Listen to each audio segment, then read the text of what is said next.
Washington, President Obama said Thursday that United States military aircraft had dropped food and water to thousands of Iraqis besieged by Islamic militants on a mountaintop in northern Iraq. Speaking from the state dining room at the White House, the president said he had directed the United States military forces to conduct targeted airstrikes on the militants if they moved to take Erbil, threatening the American citizens and military personnel there. And he said that at the request of the Iraqi government, he had authorized the military to use airstrikes to help provide humanitarian assistance to the Iraqi citizens, many of them religious minorities, who are trapped on the mountain. When we have the unique capabilities to help avert a massacre, then I think the United States of America cannot turn a blind eye, Mr. Obama said. But he also declared that he had run for the presidency in part to end America's involvement in the Iraq War, and he repeated his promise that the United States would not send ground troops back to that country. Iraqi Yazidi people who fled their homes in Sinjar took shelter at Besieged Candle refugee camp in Douk province on Thursday, credit Adam Ferguson for the New York Times. "I will not allow the United States to be dragged into fighting another war in Iraq," he said.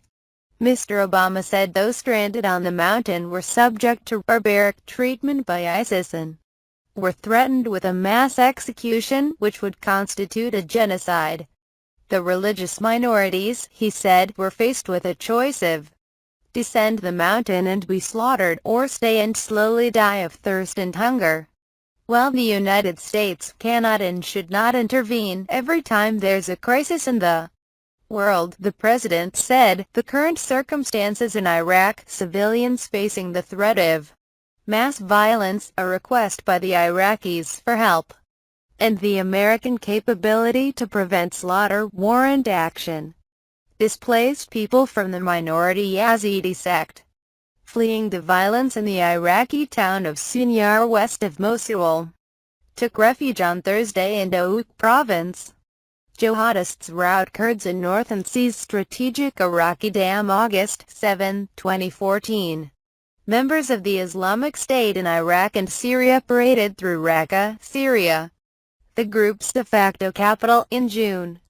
Islamic militants in Iraq are widely loathed, yet action to curb them is elusive. 6, 2014. Iraqi refugees on Wednesday arrived at a checkpoint controlled by Kurdish Peshmerga forces after fleeing villages near Mosul. Sunni extremists repel Kurdish forces in Iraq. 6, 2014. "Today, America is coming to help," he said.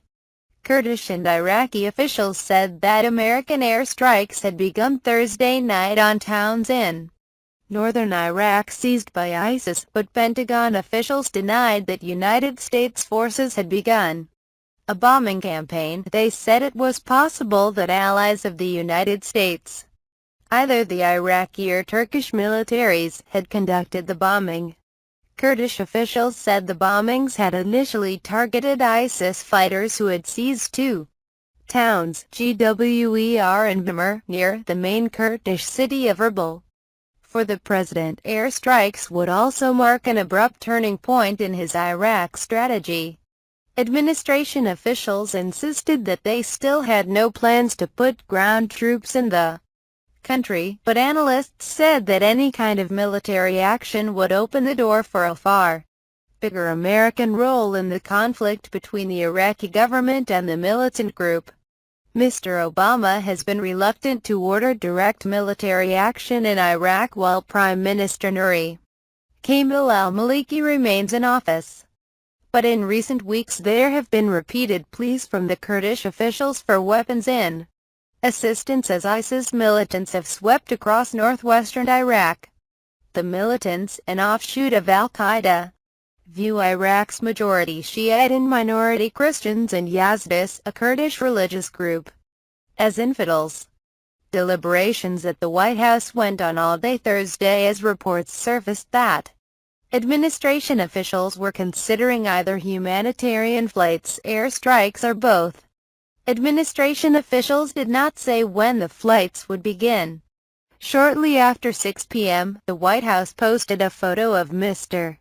Obama consulting his national security team in the Situation Room. To his right was the chairman of the Joint Chiefs of Staff, Jen Martin E. Dempsey. Watching from across the table were Susan E. Rice, the National Security Advisor, and our Principal Deputy, Anthony J. Blinken. On the wall behind them, the clock recorded the time, 10:37 a.m. Mr. Obama made only one public appearance, a rushed visit to Fort Belvoir, VA, where he signed into law a bill expanding access to health care for veterans. But aides suggested he might make a statement Thursday night. Before getting into his limousine, Mr. Obama was observed holding an intense conversation with his Chief of Staff, Dennis R. McDonough, stabbing his finger several times for emphasis.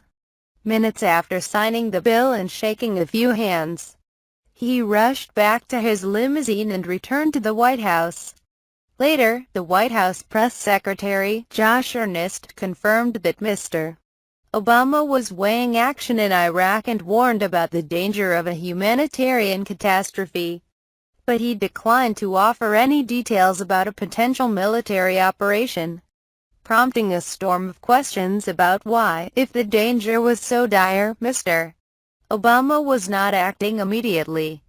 Administration officials said on Thursday that the crisis on Sinjar Mountain in northern Iraq had forced their hand. Some 40 children have already died from the heat and dehydration, according to UNICEF, while as many as 40,000 people have been sheltering in the bare mountains, without food, water, or access to supplies. Once Mr. Obama made the decision to approve the humanitarian airdrops on Thursday, administration officials said, the decision for airstrikes became more likely. For one thing, the American C-130 planes that would be likely to drop the food and medical supplies fly lower and heavy, and would release the supplies from 500 to 1,200 feet. Forces with ISIS are not believed to have surface-to-air missiles, but they do have machine guns that could hit the planes at that altitude, according to James M. Dubik, a retired Army lieutenant general who oversaw the training of the Iraqi Army in 2007 and 2008. These are low and slow aircraft, General Dubik said. At the very minimum, he said, the United States would have to be prepared for some defensive use of air power to prevent the militant group from attacking American planes or going after the humanitarian supplies themselves. Military officials have also repositioned satellites for surveillance. The risk to the American crew of the C-130 planes conducting the humanitarian mission would be much higher if we did not have improved reconnaissance and a protective air capacity, General Dubik said. If ordered, the Air Force could use both drones and F-16 fighter jets that are already deployed in the region, while the Navy could use F-18 fighters as well, military officials said. But it is one thing to use air power to defend a humanitarian operation.